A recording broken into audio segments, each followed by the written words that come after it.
ఆంధ్ర తెలంగాణలో తక్కువ ఫీజులతో high quality results ఇస్తున్న ఏకైక సంస్థ తిరుమల్ ఐఏఎస్ ఇన్స్టిట్యూట్.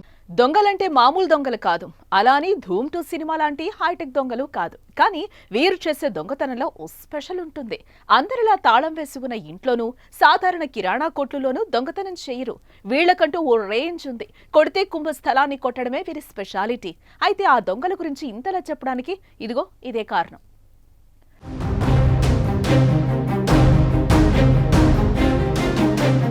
ఓ రాష్ట్రానికి డిప్యూటీ సీఎం అంటే సీఎం తర్వాత సీఎం లాంటి నాయకుడని అర్థం. డిప్యూటీ సీఎం చుట్టే కాదు, వారి కుటుంబ సభ్యులు నివాసాల వద్ద కూడా హైటెక్ సెక్యూరిటీ ఉంటుంది. గేటు బయట ఇంట్లోనూ టైట్ సెక్యూరిటీని ఏర్పాటు చేస్తూ ఉంటారు కదా. దొంగ కాదు కదా, దోమ కూడా దూరేందుకు ఆస్కారం ఉండదు. కానీ అలాంటి ఇంట్లోనే దొంగతనం చేశారు ఈ స్పెషలిస్ట్ దొంగలు. అది ఎక్కడో కాదు, మన తెలంగాణలోని డిప్యూటీ సీఎం భట్టి విక్రమార్క ఇంట్లోనే. ఇప్పుడు ఈ దొంగతనం ఘటన రాష్ట్ర వ్యాప్తంగా హాట్ టాపిక్ గా మారింది.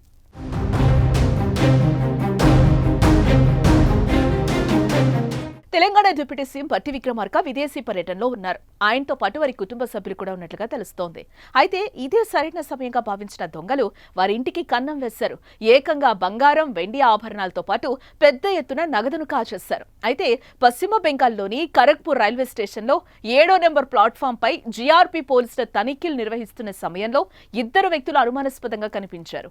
వారిని వెంటనే అదుపులోకి తీసుకుని విచారించగా తెలంగాణ డిప్యూటీ సీఎం భట్టి విక్రమార్క నివాసంలో దొంగతనం చేసినట్లు ఒప్పుకున్నట్లుగా బెంగాల్ పోలీసులు తెలిపారు. ఇదిలా ఉంటే ఈ దొంగతనంపై తెలంగాణ పోలీసులు ఎలాంటి ప్రకటన చేయకపోవడం చర్చనీయాంశమైంది. ఒక డిప్యూటీ సీఎం పదవిలో ఉన్న వ్యక్తి ఇంట్లోనే చోరీ జరిగిందంటే సాధారణ వ్యక్తులకు అస్సలు భద్రత ఉందా అని విమర్శలు వెలువెత్తుతున్నాయి.